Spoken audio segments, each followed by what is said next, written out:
नमस्कार प्यारे बच्चों, मेरा नाम सुमित कुमार है और मैं आज आपको कक्षा 7 का विज्ञान विषय पढ़ाऊँगा। आज का विषय शुरू करने से पहले आप मुझे बताएं कि हमें जो ऊनी वस्त्र होते हैं वो हमें किससे मिलते हैं। जी हाँ, ऊन से मिलते हैं। और ऊन हमें किससे मिलती है? भेड़ बकरियों और ऊँट जैसे जंतुओं से मिलती है। और आप में से मुझे कौन बता सकता है कि जो हमें ऊन मिलती है उससे हम वस्त्र किस प्रकार बनाते हैं? नहीं पता? तो आज हम इस पाठ के माध्यम से सीखेंगे कि हमें कैसे प्राप्त होती है और कैसे इसके वस्त्र बनते हैं। तो प्यारे बच्चों, आज का हमारा जो उपविषय है वो है रेशों से वस्त्र तक, जिसमें हम पढ़ेंगे कि हमें ऊन कहाँ से प्राप्त होती है, कौन कौन सी जो भेड़ों की नस्लें हैं उनसे कौन कौन सी या किस किस प्रकार की ऊनें में प्राप्त होती हैं, या और कौन से जो जंतु है जिनसे हमें ऊन प्राप्त होती है। और इस पाठ में हम सीखेंगे कि ऊनों से वस्त्र बनने की जो प्रक्रिया है वो किस प्रकार होती है। तो सबसे पहले इस पाठ में हम पढ़ेंगे जांतव रेशे।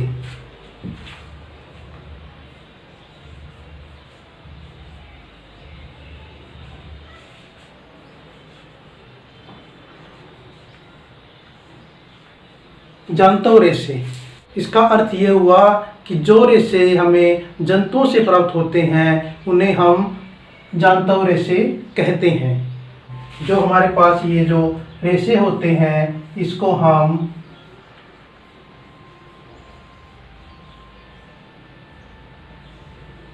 फाइबर भी बोलते हैं। तो जो हमने पढ़ा है जांतव रेशे, इसमें कौन कौन से रेशे होते हैं? एक तो होते हैं ऊनी रेशे और दूसरे होते हैं रेशम के रेशे। जो हमें ऊनी रेशे होते हैं वो हमें भेड़ से और याक से और ऊँट से प्राप्त होते हैं, और जो रेशम के रेशे होते हैं वो हमें रेशम के कीट के कोकून यानी कि उसके कोश से प्राप्त होते हैं। जो भेड़ों की रोएदार त्वचा होती है उससे हमें दो प्रकार के रेशे मिलते हैं। पहला होता है उसके दाढ़ी के रूखे बाल, दूसरा होता है त्वचा के निकट अवस्थित तंतु रूपी मुलायम बाल होते हैं। और जो हमारे पास तंतु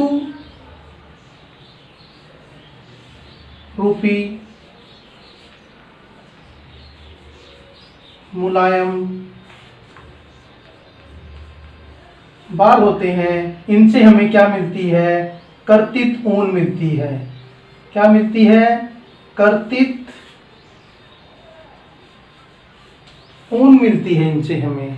जो ये तंतु रूपी मुलायम बाल होते हैं ये हमें भेड़ों की कुछ विशेष गुण युक्त जो नस्लें होती है उनसे मिलते हैं। जो भेड़ों का विशेष गुण युक्त प्रजनन के लिए जिस प्रक्रिया का हम चयन करते हैं तो वो प्रक्रिया हमें वर्णात्मक प्रजनन कहलाती है। जैसे जो हमें ऊन मिलती है वो हमें याक के द्वारा भी मिलती है, और ये याक कहाँ मिलते हैं? तिब्बती क्षेत्रों में और लद्दाख के जो पहाड़ी इलाके हैं उनमें हमें ये याक की ऊन प्राप्त होती है। बकरी की बहुत सी ऐसी नस्लें हैं जिनसे भी हमें ऊन प्राप्त होती है, जैसे अंगोरा नस्ल। तो जो हमें अंगोरा ऊन मिलती है वो हमें अंगोरा नस्ल की बकरी से मिलती है, जो हमें जम्मू कश्मीर के पहाड़ी क्षेत्रों में देखने को मिलती है। अब है पश्मीना शाल।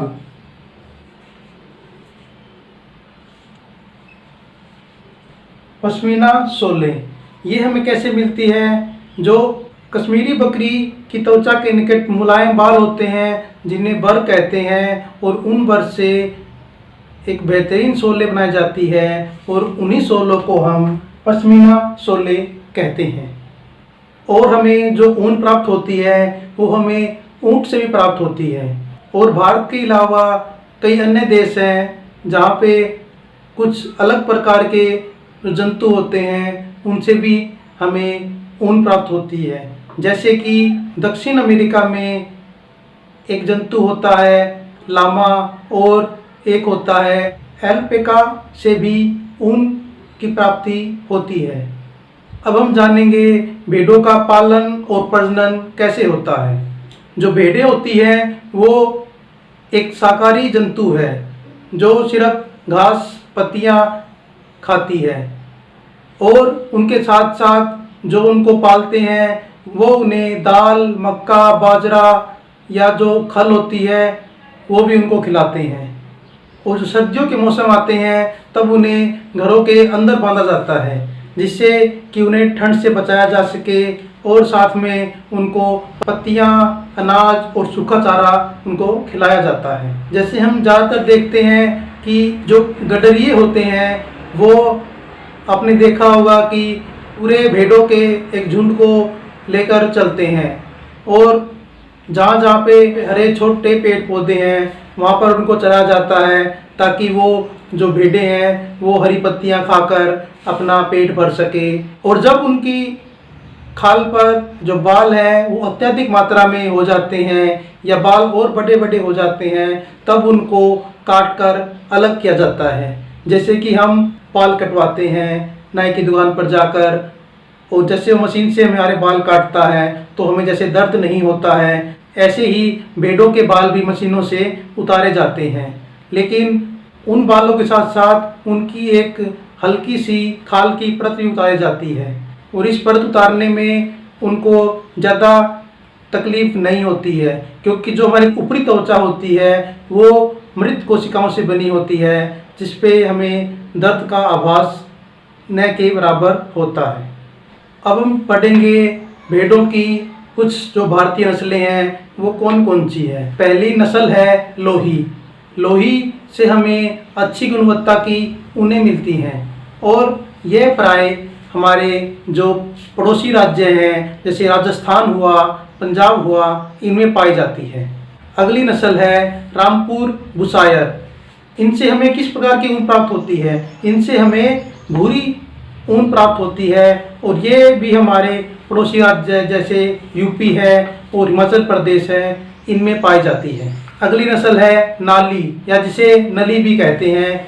इस नस्ल से हमें गलीचे की ऊन प्राप्त होती है, और ये भी हमारे पड़ोसी राज्य और हमारे हरियाणा में पाई जाती है, जैसे हमारा राजस्थान, पंजाब और हरियाणा। अगली नस्ल है बाखरवाल नस्ल।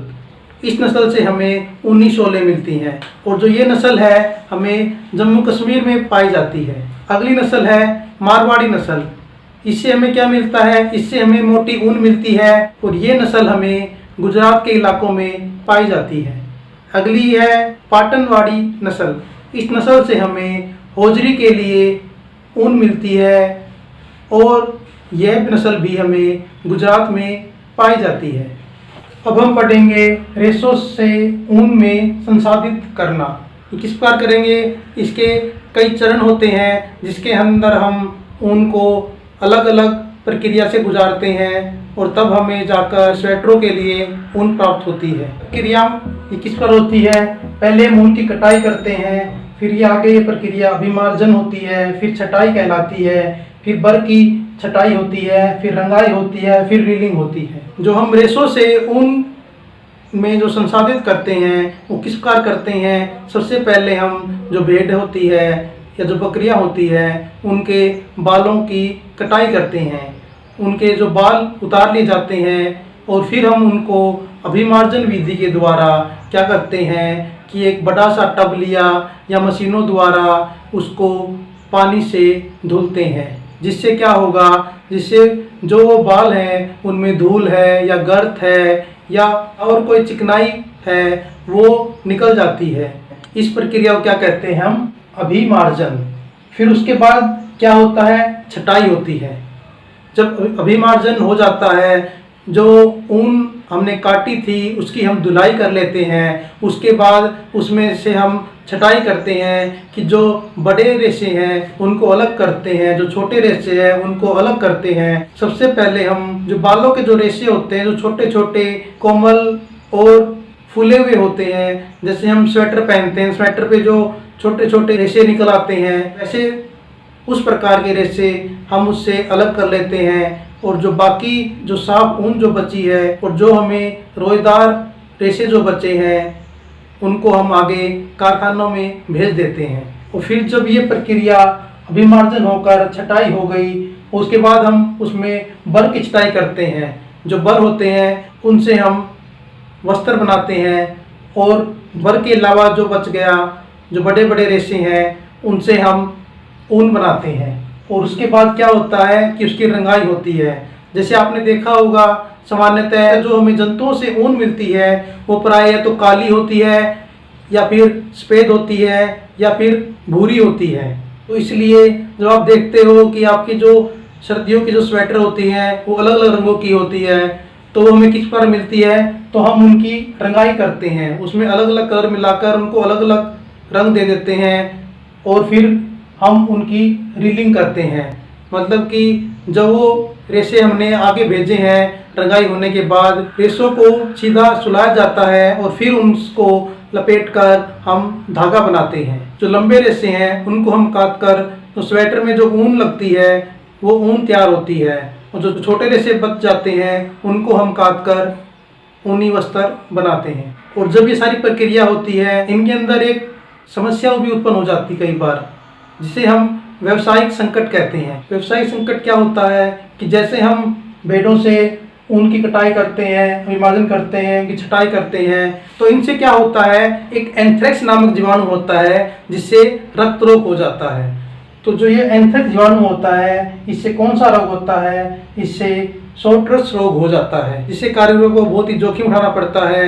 और जब ये बीमारी फैलती है तो ये बहुत से कारीगरों को प्रभावित कर देती है। और इसी बीमारी से जो ये व्यवसाय है ऊन बनाने का, इसमें संकट पैदा हो जाता है, और इसी संकट को हम व्यावसायिक संकट बोलते हैं। इस पाठ में आपने सीखा कि हमें ऊन किन किन जंतुओं से प्राप्त होती है, और हम उसकी कटाई किस प्रकार करते हैं ऊनों की, और जो ऊन हम जानवरों से अलग करते हैं उसको हम किस प्रकार से हम उसको साफ करके इस्तेमाल करते हैं। और साथ में हमने जो ऊन जिन जिन जंतुओं से प्राप्त होती है उनकी नस्लों के बारे में पढ़ा। और मुझे आशा है कि आपको यह पाठ समझ आया होगा। अगर आपको ये वीडियो अच्छा लगा हो तो हमारे इस चैनल को सब्सक्राइब करें, और इस वीडियो को लाइक करें और शेयर करें। धन्यवाद।